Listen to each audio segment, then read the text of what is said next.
Sorry that you guys missed the stream on YouTube. My blunder, I didn't make it public. It was unlisted. But inshallah, we'll publish it soon. Inshallah ta'ala. Wallahu alam. Fadl Sheikh. Khalas?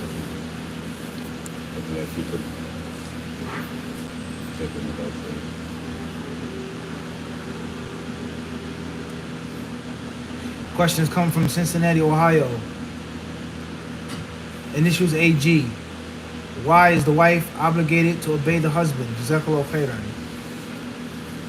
The wife is obligated to obey the husband for two reasons, two main reasons, or two ways of looking at the answer. Number one is because it's a commandment from her Lord, Allah Azza wa Jal, the Mighty and the Most High. And that's the spiritual aspect. And that will be more than enough for any believer. However, it doesn't mean that Allah doesn't tell us and explain to us things. And Allah is the creator of everything, and from that, the creator of the brain. Allah gave us a brain to think. Azza wa Jal, He gave virtue to the son of Adam over animals. Naam? Allah mentions this in the Quran. وَلَقَدْ كَرَّمْنَا بَنِي آدَمَ. We have given the son of Adam nobility. Naam? Allah mentions وَفَضَّلْنَاهُمْ عَلَى كَثِيرٍ. We've given them يعني على كثير مما خلقنا تفضيلا.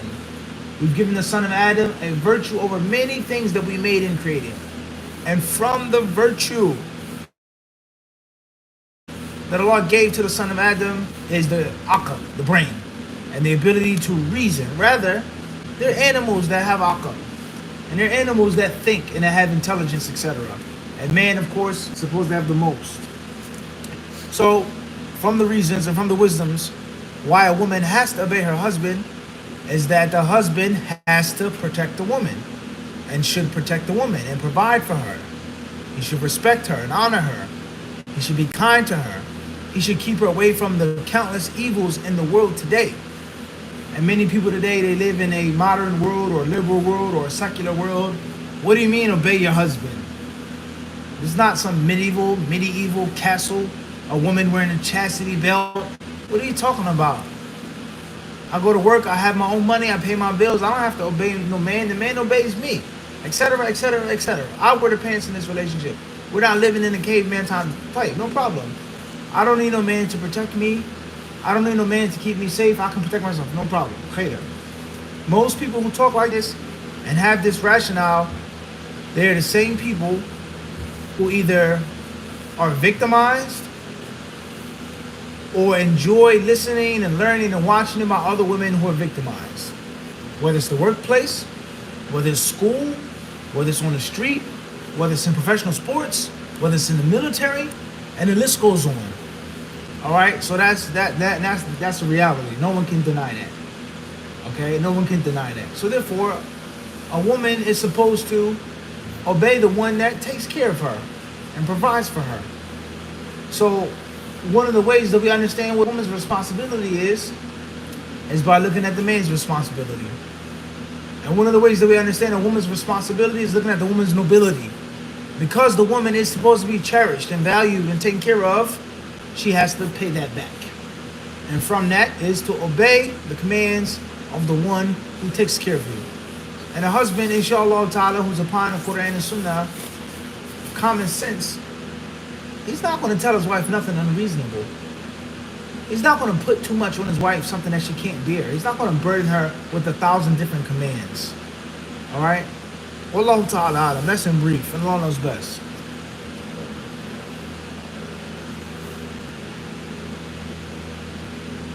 Hayakullah King Jalal. Barakallahu feek. Abu Bakr. Alright, let's move on to YouTube. And guys, don't forget about this Thursday, holidays in light of Quran and Sunnah, part 1. It's at 9:30 p.m. Eastern Time on HadithDisciple shop.com. Jazakumullah khairan. Question says, AB from Doha, Qatar. Sheikh, there is one dental clinic in my area. Will it be halal for me, male, to take treatment tooth polishing from a female doctor? There's a male dentist who may treat me too, but would charge more, then will it be permissible for me to visit the female instead of the male? It depends on what you mean by more. A gross amount more that's going to harm you and hurt you and your wealth versus a little extra more. If it's something which is small and slight, protect your deen. Bi'idhnillahi ta'ala. That's what I would say. And Allah knows best. Question coming from AB from Edmonton, Canada. Assalamu alaikum wa rahmatullahi wa barakatuh, Shaykhana. Any advice for those accepted to Saudi University Jamia? Like we said on Friday night, to be stingy with your time, to be diligent, to work hard, and to know for sure that whenever you have the ability to go the easy route and to make it easier for your nafs when it comes to studying and sacrificing, go the opposite route. As a student of knowledge, if I can give myself advice and turn back the hands of time, is never obey your nafs and train your nafs and cultivate your nafs and make yourself, after Allah, the master of your nafs. You hold the reins of the nafs. You're not going to sleep yet. You're not going to be hungry yet. You're not going to eat yet. You're not going to get this yet until we what? Until we study more. Until we sacrifice more. Until we crack open this book more. Lack of that. Don't wean your nafs off of weakness and softness and desires. Lack of that. Okay? Sacrifice. And the more you sacrifice for your knowledge, the more the knowledge will give itself to you. Wallahu alam.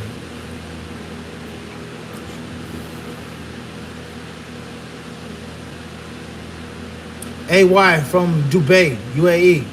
Sheikh, is it permissible to shorten prayers when moving to a new city before settling in? As long as you're traveling, it's permissible to shorten your prayers, no matter how short of a duration your stay in that city is, even before you're settled in. Even if you just go to the visit for an hour. Wallahu alam. MB from Marietta, Georgia. If a non-Muslim family gave us food for Thanksgiving, can we eat it? Jazakallahu khairan. The general rule is that it's lawful to accept a gift from a non-Muslim. And some scholars have allowed the acceptance of gifts from non-Muslims on their holidays. You'll find kalam of some of the ulama of Islam regarding that. Shaykh al-Islam ibn Taymiyyah mentioned some of the salaf doing that. However, Thanksgiving, is it meat? Is the turkey lawful? Is it permissible to eat? Why can that? Wallahu alam.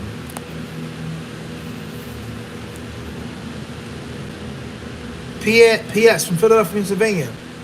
What do we do if a job gives Christmas bonus? You accept the bonus. You say Alhamdulillah, and you say thank you to them.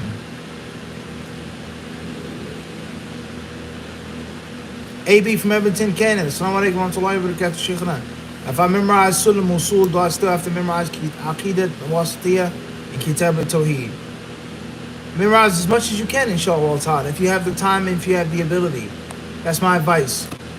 If you can memorize all of them, memorize all of them. Sulam Usul is comprehensive, no doubt. But it's not the same as those other books. Aqidat Wasatiyah, Kitab al-Tawheed, the style is different, totally different. Wallahu alam. Hassan D from Philadelphia, from Philly / Medina. How do I combine between benefiting from College of Hadith and scholars in Masjid al-Nabawi? Time management. Give this a portion and give that a portion.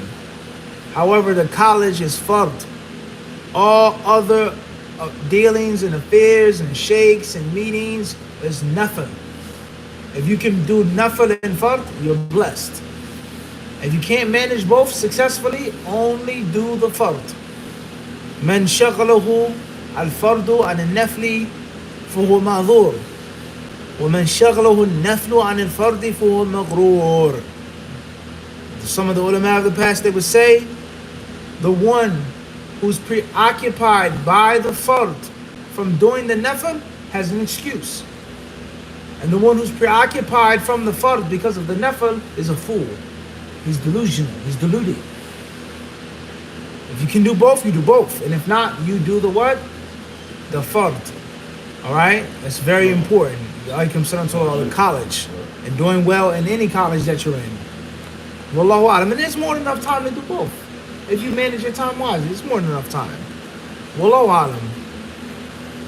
The next question is coming from Abu Hassan, Egypt, Cairo. Any tips on getting good comprehension? I'm tired of asking people to explain further or break it down. For me, I'm trying to become a beast. I need your advice, Sensei. Barakallah. Fikum barakallah. One of the ways of increasing your comprehension, getting good comprehension, is sitting with others and learning from others. So I would advise you with a ratio of things, a mixture of things. If I want to become independent myself, there is a time in which I have to be dependent. La budda min hada. No matter how much pride, self-pride, or whatever, I have to learn.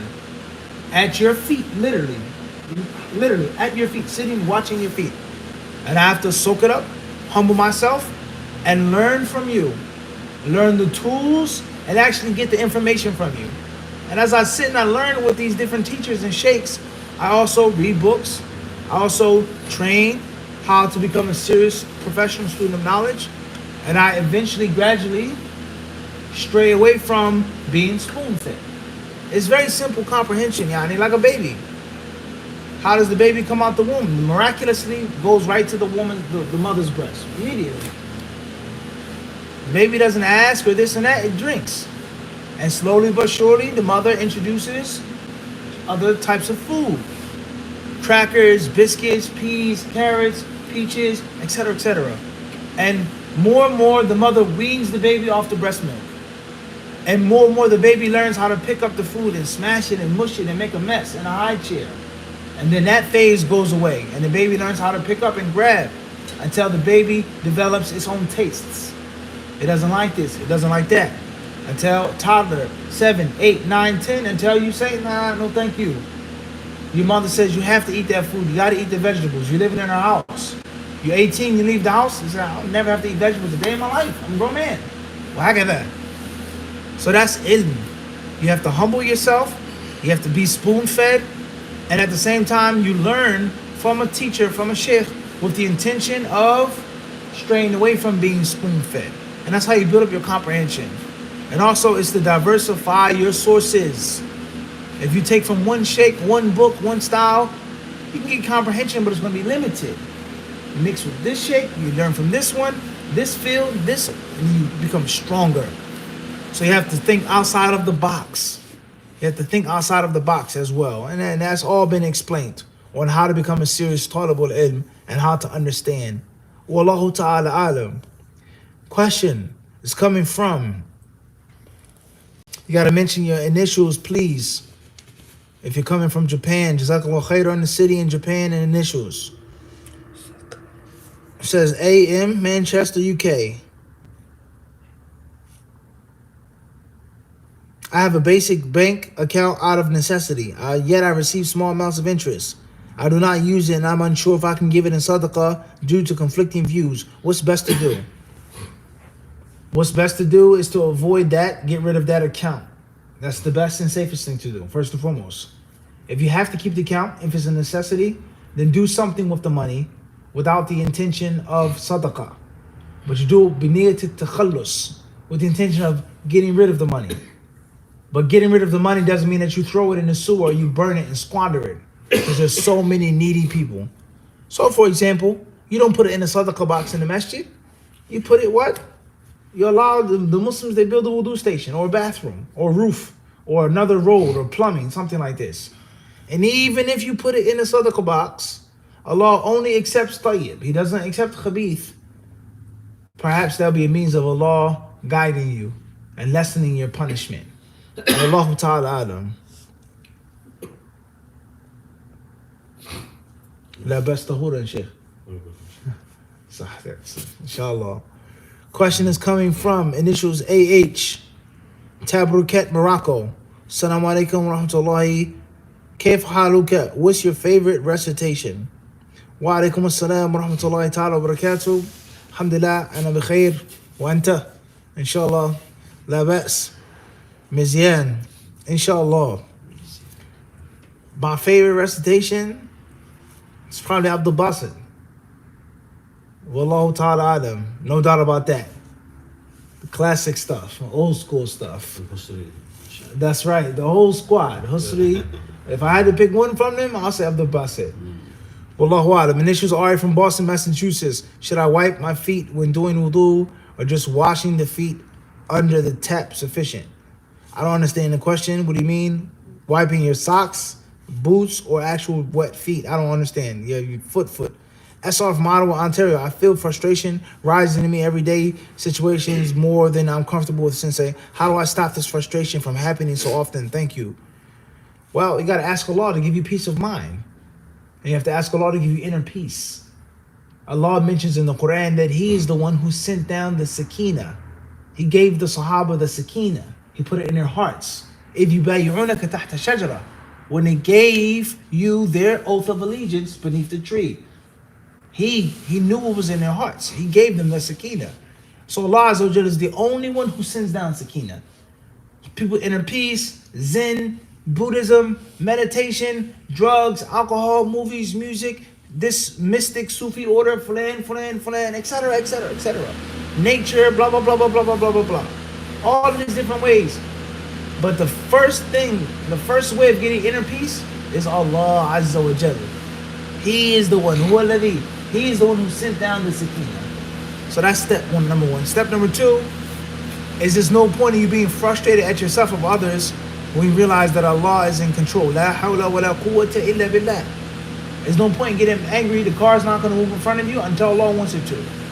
The money's not going to show up in your account unless Allah wants it to. Like that. Train yourself. And it's unhealthy to get frustrated. Raise your blood pressure, so on and so forth. It's not good for you. And there are many other ways as well. That's in brief. Wallahu ta'ala alam. Questions coming from. Next question. Initials RA from Boston, Massachusetts. If someone does a major sin but then repents sincerely with regret, can that person still be punished?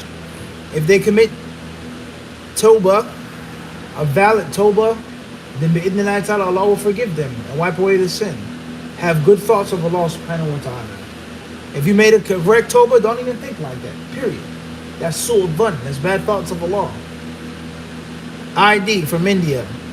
City in India. MK, Melbourne, Australia. Assalamu alaikum, Sheikh Mufti. What's your advice on dealing with brothers that are supposed to be practicing but are toxic and negative? Barakallahu feekum. Make dua for them.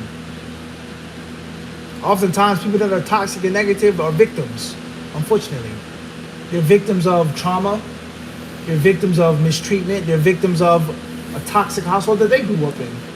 Mother and father fought every day, every night. My father beat up my mother every day. Came home drunk. He lost his job. Every night, he beat her up. My mother this. My older brother bullied me. Why could that? Unfortunately. So therefore, they pass on that toxic nature to the next generation. So make dua for them. They're miskeen. Secondly, give them advice. And thirdly, don't be too overcritical with them. And if it's too much for you to be with them and mix with them, stay away. Or limit your dealings with them. Wallahu alam. A in Manchester, UK. I'm a revert, have not changed my name as it has a good meaning, but not Muslim. I know it's not necessary, but you do advise it. What's your advice and what are the virtues? Well, I'm from the old school, even though I'm not that old. And where I come from and how I was raised, my family and older brothers in my town in Philly, becoming a Muslim, changing your name was standard. It wasn't a choice. It was no John such and such, Michael such and such. It was no, you can change your first name, Abdurrahman Ibn Michael Johnson Fulan al-Amriki. It's none of that.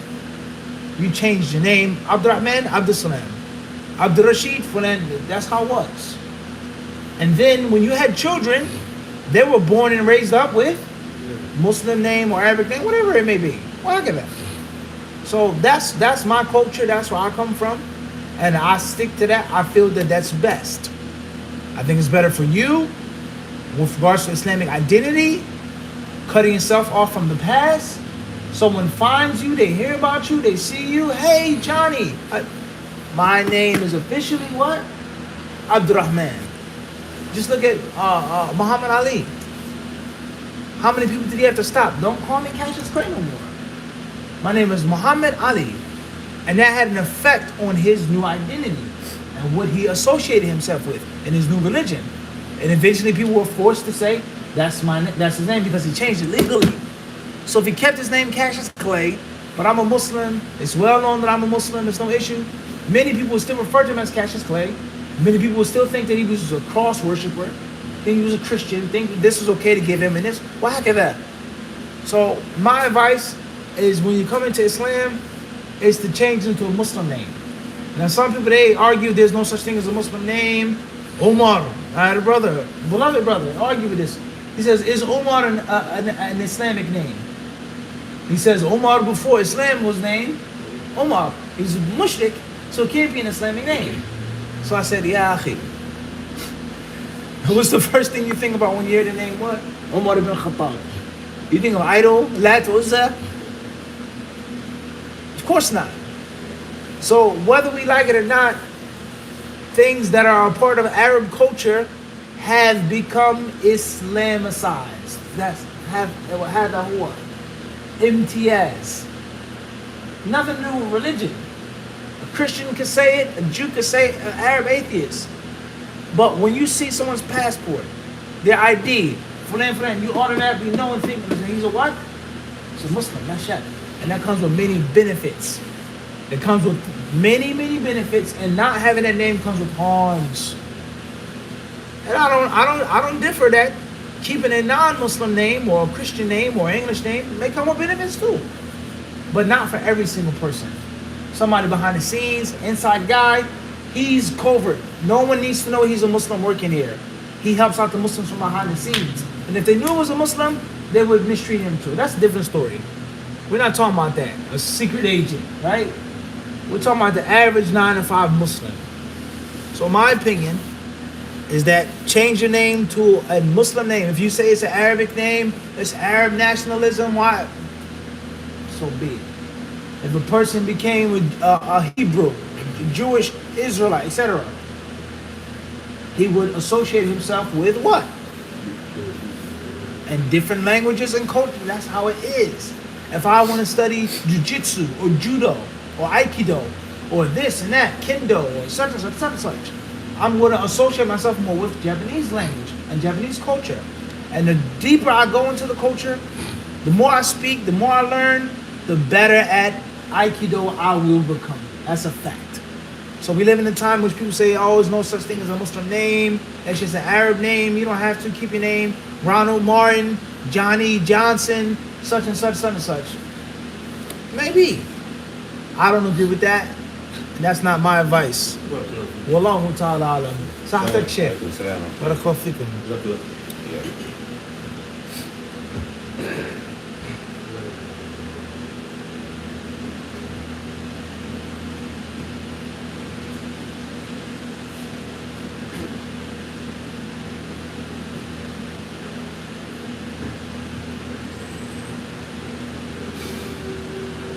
Salama from Queens, New York.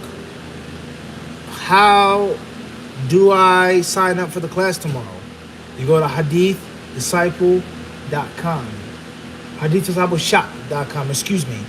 HadithDiscipleshop.com. And there you'll find the link in the tab to sign up for to Thursday's lecture and all of the monthly lectures that we have done as well. Muhammad Salah, Kuwait.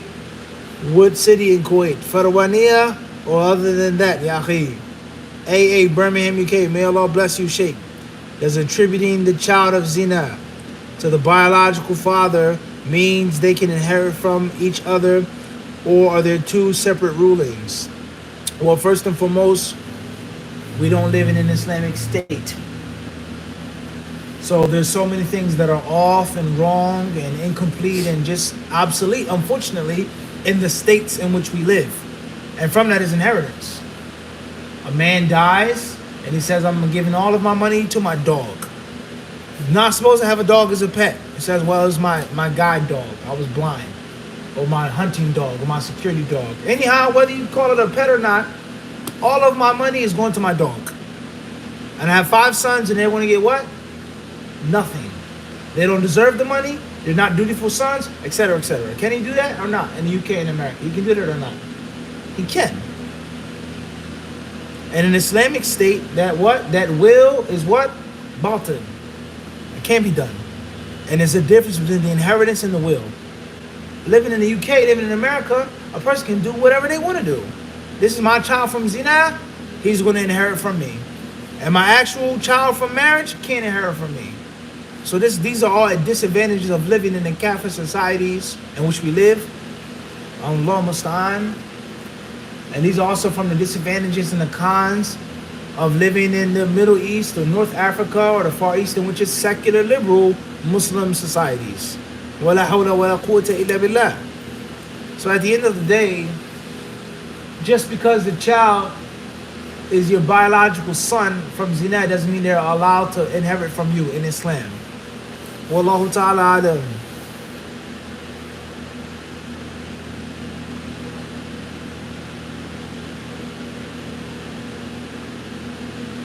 AB from VA.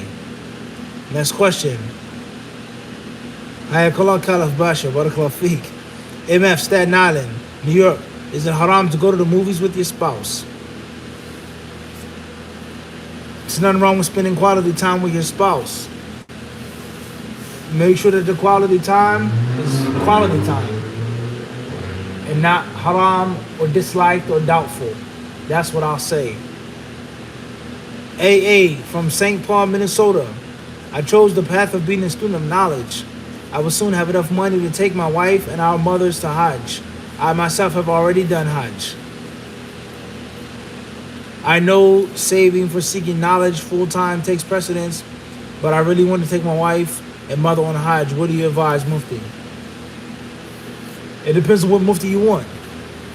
You want the ruthless Mufti or the kind, peaceful, soft, and tender Mufti? The dark Mufti would say what? Go overseas. Leave your mother and your wife. They'll make Hajj when Allah wants them to. Go overseas. No doubt about that. That's the cutthroat Mufti. The Mufti I keep in the closet. You guys don't see. Alhamdulillah. As far as being merciful and kind and tender, take your wife and your mother on Hajj. And bi'idhnillahi ta'ala, perhaps Allah will bless you with the money to go back, to go overseas by taking them on Hajj. But it's no guarantee. If it was me and I really wanted to seek knowledge, I would do what? I would go seek knowledge. Taking your wife on Hajj is not an obligation. Taking your mother on Hajj is not an obligation unless she commands you to. Seeking knowledge, maybe a limited time thing. Who knows? Another COVID lockdown. Who knows? They may close the border of Egypt. Who knows? The Saudi says no more. People are getting accepted. You never know what's going to happen. You never know. Seeking knowledge is an opportunity. Is a life-changing opportunity. You understand? Life-changing.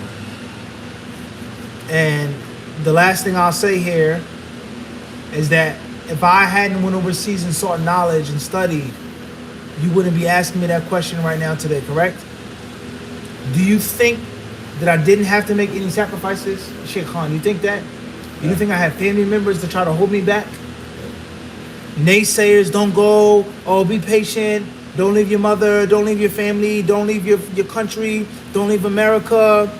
You don't think I had Muslims and non-Muslim naysayers in my family? Don't go. Your mother's paradise is under the feet of mothers. No, your mother doesn't want your father, your grandmother. And that's what I mean by being ruthless and cutthroat, is that you have to be aggressive when it comes to seeking knowledge. And this is a big mistake that many brothers they make. They think that they can seek knowledge by just being passive and willy-nilly. It doesn't work like that. Knowledge is a beautiful woman, and she's only giving herself to a brave warrior. Somebody that's Prince Charming coming on a horse, rescuing her from peril. strong, powerful, fearless, courageous. He grabs her, he snatches her, and he puts the beautiful princess on the back of his horse and he dashes off. That's what knowledge is like. It doesn't want no wimp, no chump. It doesn't want no person that's, well, you know, inshallah, I'll go and I'll do this after I graduate from school and I'll go. Lie. Knowledge does not give itself to someone that's half-hearted. It only gives itself to someone who appreciates it and values it. That's my nasiha. Allah be my witness. I've given what, Shaykh Khan? Sincere, heartfelt advice from the bottom of my heart. Wallahu ta'ala alam. Sallallahu sallam mubarak. Ala abdihi wa rasulihi nabiyina.